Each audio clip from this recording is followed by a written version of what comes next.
welcome to part 2 of the CRD in Context. My guest is Saanich Councillor and CRD Director Susan Bryce. Thanks for your time today, Councillor Bryce. Pleasure to be here, John. So, Councillor, you wear a number of hats, so let's start with that of Councillor in Saanich. And John Schmuck is chairman of an organization that represents about 16 Saanich neighborhood associations. Last month he said that he hopes Saanich Council and staff will soon bury the hatchet on the friction over chief administrative officers and focus on district business. So as a councillor, how does it feel to sort of be publicly admonished by somebody who heads up 16 or is a spokesperson for 16 community associations? Well, I've had a conversation with John since that article, and in many respects I agree with him. I think that the public are keen on Saanich Council moving ahead. In actual fact, other than the drama that you sometimes see in the media, if you actually took a look at the record of Saanich Council over the last 8-9 months, there have been some very key decisions made, generally speaking unanimously, sometimes with a variety of opinions, but I think what John is referring to is perhaps some personal relationships, and sometimes that does take time, working with people, building trust, and sort of over time you start to feel comfortable with each other. Okay.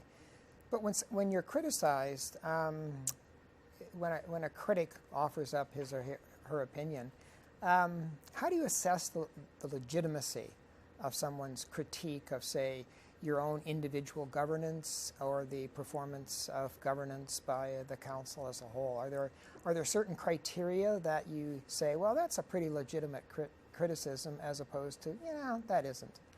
I think all of us in our lives do that. I mean, your radar is up and you're assessing out what information is coming into you. Some of it you take in and some of it you jettison, and ultimately you come up with a position.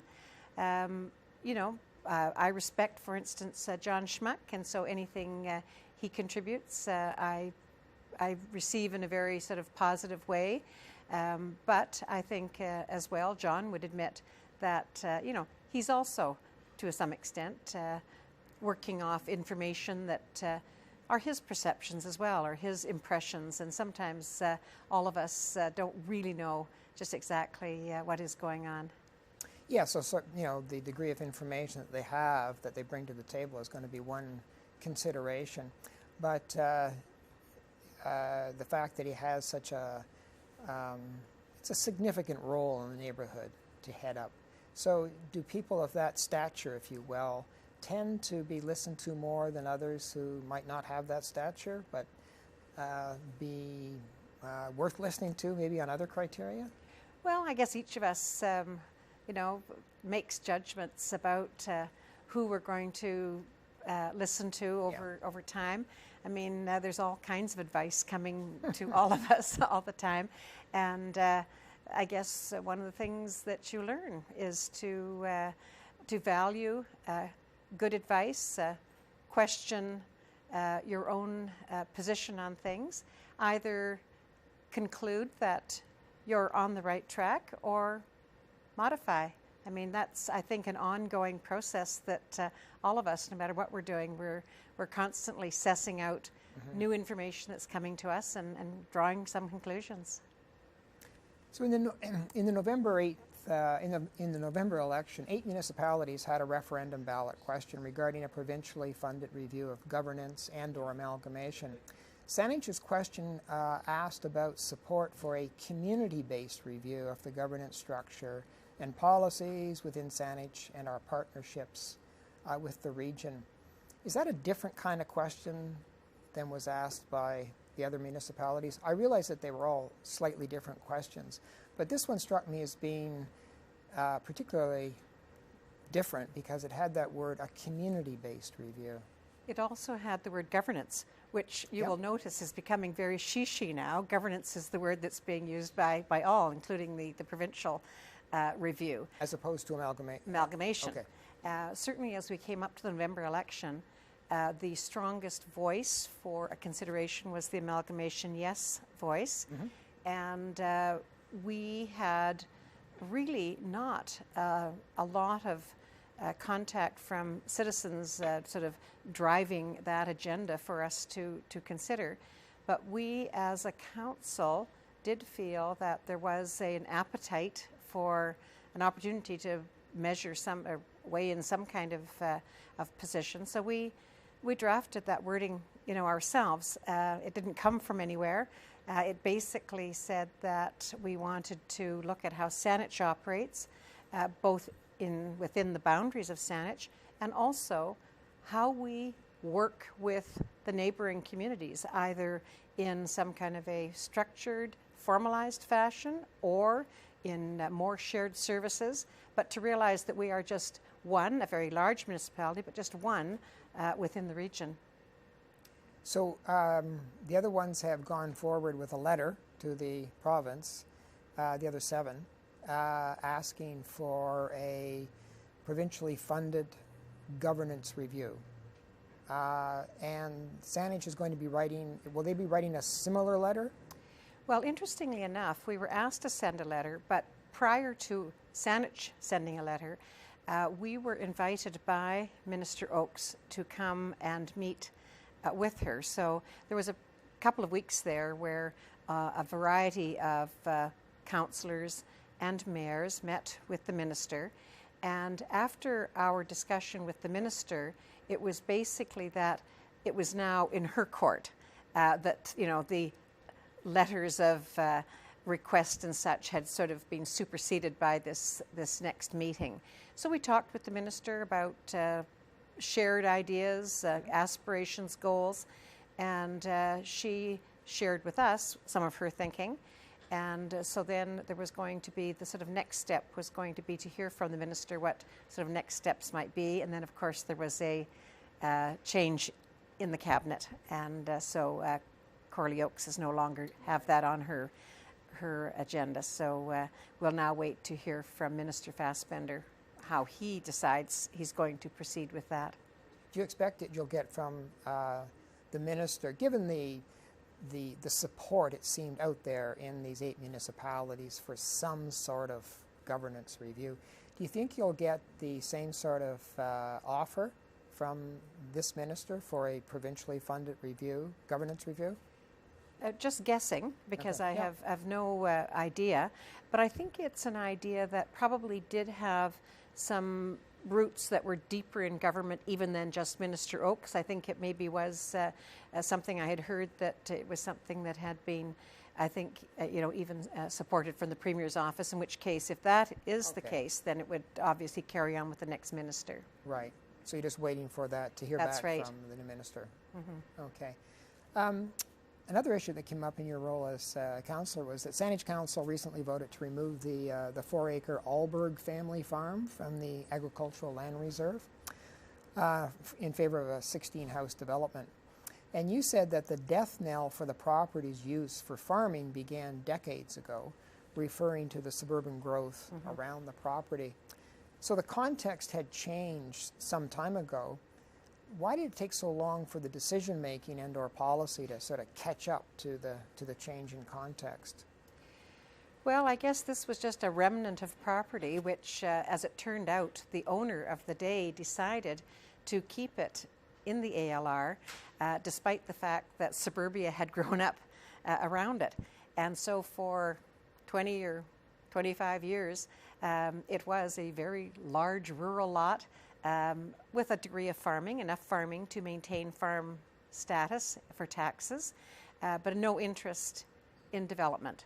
And it was actually as a result of a family estate issue that it became then on the front burner for that family and for Saanich Council. Okay, so then if this estate issue had arisen 10 years ago, more or less the same outcome would have probably occurred?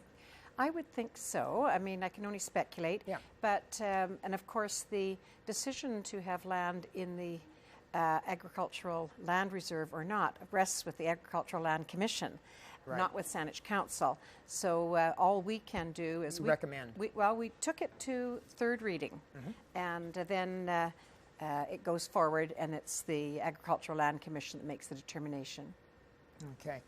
So put your CRD hat on here. Okay. So in particular, the Victoria Regional Transit Commission, you're the chairperson of that commission, and they recently made a request for a 2 cents per litre increase in the gas tax to help put more buses on the road. And your argument, not so much argument, but your comment was that you want to get more people onto transit. You said it would cut road congestion and from single occupant vehicles, and it would also help reduce greenhouse gases. But the BC Taxpayers Federation protested that CRD drivers pay the third highest taxes in North America as it is. And its spokesperson, Jordan Bateman, said fuel taxes should be directed to roads and road-related infrastructure and maintenance or to reduce taxes. So what'd you say to Mr. Bateman? Well, you know, Jordan Bateman has his agenda, has his point of view, and you know, I've heard it over the years, and good for him. He's very forceful on that. I would remind him that in actual fact, under the legislation, there are certain levers that transit has. Transit has property taxes, transit has the fare box, what people pay when they go in, and transit has gas tax. That is not something the Commission has dreamt up. That is the legislation. Those are the 3 revenue streams. That's right, from local. The province brings in money, but the local, those are the 3 revenue streams. Right. And so currently we are paying 3.5 cents a litre on gasoline in the Capital Regional District. And our pitch to the Minister was that that has not been altered for some time. We wanted an additional revenue for that, but we made a commitment that it would be going to an increase in service, that we wouldn't just try to fold it in to help cover off today's costs, that we would make a commitment to build the system, to increase the ridership. The province has a plan themselves to increase transit use, so we know that this dovetails with their plan. I don't know about you, but maybe it's just the federal election campaign. But I feel like I'm exclusively pitched to as nothing more than a taxpayer, and never as a citizen, with some responsibility for the collective, if you will, such as my city, my region, my province, my country, or the planet. You ever get that feeling in terms of being overly pitched to as a taxpayer and underly pitched to as a citizen with some responsibilities for the collective? I don't know. It's an interesting thing. I'll ponder it. I think that I'm so caught up in local and regional issues that I am certainly interested in the province. I have worked and been elected provincially. I certainly follow the issues federally, but the things that really grab my attention are the ones that I have primary responsibility for. Well, the contrast there for me is with respect to Mr. Bateman. He does a good job, I understand that. But his argument is, hey, this is about, if you're going to hit these people up for more taxes, those taxes should go directly back into more roads or road maintenance or overall reduction in taxes. Yet your argument was partially, in part, to say, no, we've got to up ridership on public transit, and at the end of the day, help to reduce greenhouse gas emissions. And the reduction of greenhouse gas emissions is it's something that serves the collective, right, if you will, as opposed to just building more better roads. Sure. With the money, only serves a really small slice of the population. Well, that's always one of the balances that you try to find between the kind of user pay concept and then the greater good. Greater good. And, you know, that there is definitely a balance for that, because we are greater than just the sum of the individuals going around purchasing our services. And in total, we hope that at the end of the day, we've made the entire community more robust and more healthy and more sustainable. Okay, and as a CRD director, I think you also have possibly the unenviable position if you're the co-chair of the Core Area Liquid Waste Management Committee. Proud of it. Proud of it. Commonly known as the Sewage Committee. So recent developments include an extensive public engagement process both on the east side and the west side. and there's now been an appointment of an independent technical oversight panel. So are these signs of progress? They are. I think that we're in a process now which we're in uncharted waters. We've not done it this way before. And so by having the two independent select committees? The two independent select committees, having a total technical oversight committee, sort of helping to coordinate and to oversee the professionals that you hire to give you advice as well. The goal is to hopefully bring this to a successful conclusion, a project or projects that will meet the needs of the community. I have been involved in a number of iterations of the sewage issue in Greater Victoria. It's an issue that raises a lot of enthusiasm from some quarters and negativity from others. I look and I think it's important, but it's only one of the many issues that we deal with, and we're quite capable of doing it. We just need to stick with it and get on it and make sure that we take good advice, as we were talking about before, and move it forward. There, as you say, there's a great many projects that the CRD is involved in, but this one, it just seemed to, if there's any dysfunction within the CRD with respect to its structure or its decision-making process, this particular project seems to have surfaced that dysfunction in terms of the amount of money having been spent so far, the failed attempt to get the Minister of the Environment to get it onto McLaughlin Point. Are those signs of dysfunction, or are those just, what are those? Well, I guess you can call it dysfunction. You can just call it sort of a set of circumstances. For instance, the province gave the CRD the total responsibility to provide and come in on a project, but not the authority. So it's a balancing act, and it is that, I guess, respecting the local autonomy at the same time, once again back to the greater good. That's why the process this time, we've come at it a bit differently, hoping that if there is more buy-in at the beginning, that ultimately as you get yourself to that point, particularly for the land use issue, that you'll have a successful rezoning. So the authority issue, as you mentioned there, and the respect for local autonomy issue, you think those are now well in hand? Well, I think so. I mean, people being people, groups being groups, it's very dynamic. That's a good word for it. You can think you have it in hand, and then something, pops out in a different area. I'm very impressed with Lisa Helps. I enjoy working with her.